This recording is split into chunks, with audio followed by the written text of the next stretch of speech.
Okay guys, mabuhay, maligayang pagbalik sa aking channel. Nakakaloka naman ang paandar nila Kim Chiu and Paolo Abelino sa kanilang mga social media, especially sa Instagram.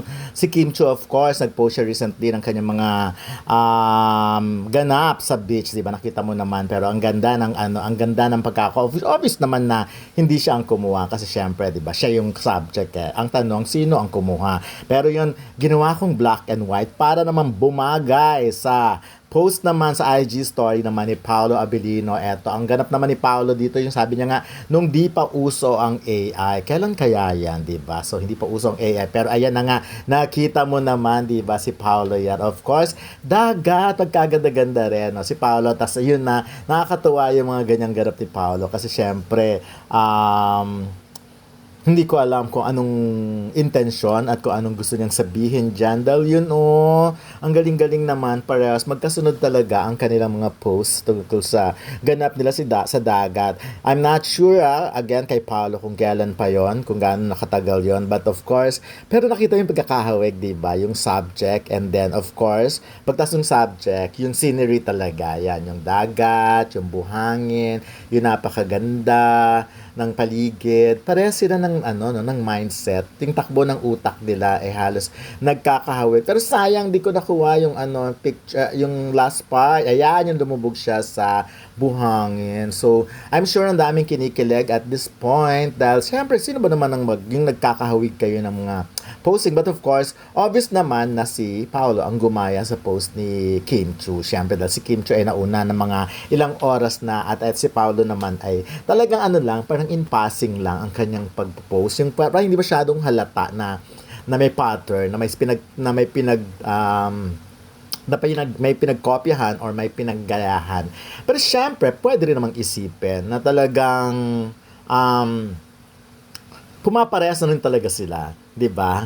Yung kumbaga yung takbo ng mga isip, takbo ng mga utak nila ay almost the same na rin. So, pero kaya lang 'di ba, ngayon mo lang maiisip si Paolo, ngayon mo lang nakikita yung mga ganyang ganap. Nakakatuwa. Yun kagad maiisip mo. Anyway, ginawa ko siyang black and white para at least parehong-pareho katulad ng sinabi ko kanina, 'di ba? Pero kasi pag sa yung color, talaga ang ganda ng scene. Kaya si Paolo nga may pagka artistic, so black and white ang kanyang ginamit. Hindi pa sepia ha. Pa sepia, alam niyo medyo may pa yan parang nag-brown konti or may mga ibang texture pa. But this time, ayan. So lalong gumanda, lalo akong na-inspire, nakidite sa mga ganun. 'Di ba? O kayo nang magsabi, 'di ba? Nakakatuwa, I'm sure nag-enjoy kayo knowing Kim Paulandia na napakataba ng mga utak, napakataba ng mga isip, kung saan-saan tumatakbo. Ako, go for it, no? Kung sa makakapagpaligaya sa inyo yung mga ganyang ganap, kung sa tingin nyo, talagang,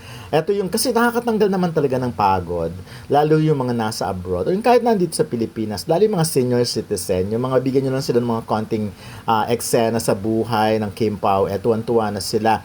May mga nabasa nga akong comments sa show namin ni Ray Pumaloy na AM Mini, na by the way, 10 to 11 a.m. na, MW for Monday, Wednesday, and Friday. So, may mga nababasa ako na ganon at na parang sinasabi ng ibang senior, sana raw hindi namin sila kalimutan, napasayahin pa rin namin sila. Lagi namin silang, yun nga, batiin. So, kaya syempre, I'm sure naman ngayon yung 10 a.m., mas nakaka-adjust na rin sila, napapanood na nila. Kasi, di ba, mas nababasa na namin ang mga messages nila. So, ayan, madalang lang sa mga mag-partner yung ganito, yung parang, of course,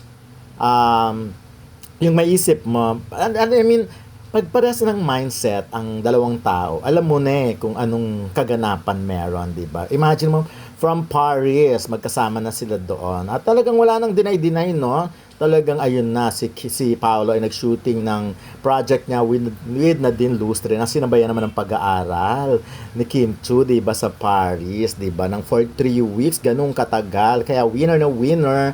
At talagang kung kung na-diet man ba ng 3 weeks or ng almost 1 month ang Kim Paulandia sa mga ayuda ng Kim Pao, eto naman busog na busog. By the way, ayun na, tuloy pa rin ang pamamayagpag ng The Alibay, ang buong katotohanan sa sa bago nilang time slot, 'di ba? Parang second slot na sila. So 8:45 pero yung iba 8:50 nanonood. So para daw sure na yun lang pinapanood talaga nila. So nakakaloka lang yung iba. Talagang mas pinipili nilang panoorin yung katapat nung iba tapos tsaka lang sila manonood sa kanila. So ganun but now medyo quiet na quiet na ngayon ang paligid. Mas kasi natutuwa na rin naman sila. Ako natingin ko talagang mas hahataw ng gusto, mas bobongga ng gusto ang ratings or whatever kaganapan dito sa second slot. Siyempre, magkakatulungan yan eh. Ako, yun lang naman ang wish ko, magkatulungan talaga yung dalawang mga show na ito. Kasi let's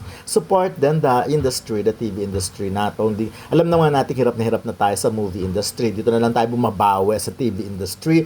Baka mamayang ending sa social media na lang tayo nanonood or wala na talaga mga ganyang industry, hindi na dadayo sa sinehan o hindi na manonood sa TV, kundi talagang na lang, aabangan na lang sa YouTube. So, ako, I hope hindi mangyari yun, pero malaki ang tingin ko, malaki ang chance sa mangyari. But for now, ayan, i-enjoy na lang muna natin ang mga kaganapan ng Paolo Abilino, of course, at ng Kim Chu sa kanilang mga social media. Ito talaga si Paolo, may mga palihim na paandar eh. Biglang-bigla magpapasabog out of the blue, di ba? Kaya talagang ang mga fanay talaga nakikiliti ng gusto ang kanilang mga imagination. Yun na muna. Maraming salamat sa patuloy na pag-support sa aking YouTube channel. Please, mag-subscribe pa kayo at pakiclick ang notification bell para every time meron akong bagong post ay ma-update kayo agad. Kasi syempre kahit naka-follow kayo, kung di kayo na-notify, wala din. But anyways, ayun na, thank you very much sa Kim Paulandia, especially yung mga kababayan natin abroad din na talagang nagbibigay ng time na manood sa amin at yung iba na dumadayo ng Pilipinas, mabalik ng Pilipinas para ma-meet kami. So maraming salamat sa inyong lahat. And see you soon. Bye-bye. More